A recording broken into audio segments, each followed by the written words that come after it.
सिंध और पंजाब के दरमियान नहरों का तनाज़ा शिद्दत इख्तियार कर गया। वज़ीर आला सिंध ने मुतालबा किया है कि वफाकी हुकूमत हालात का इदराक करे। वज़ीर आज़म को भी नताइज का इल्म है, इंसाफ से काम लें। मुराद अली शाह ने एहतजाज करने वालों से भी शाहराहें बंद ना करने की अपील की।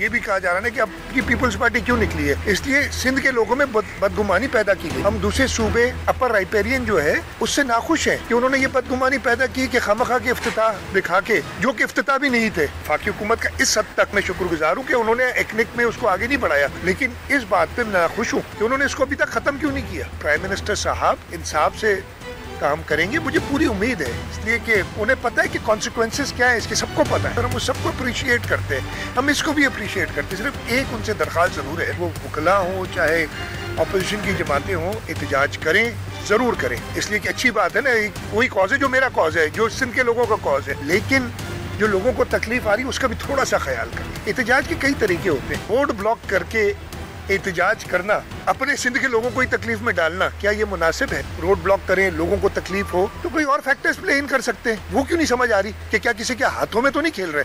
अगेन मैं किसी की नीयत पे शक नहीं कर रहा हूँ। पंजाब के फार्मर्स एसोसिएशन थी, कोई मैं नाम भूल गया हूँ, इंटरव्यू दे रहे थे, उन्होंने कहा कि अगर हुकूमत समझती है कि अगले साल फार्मर्स कोई गंदम काश्त करेंगे तो उनकी भूल है।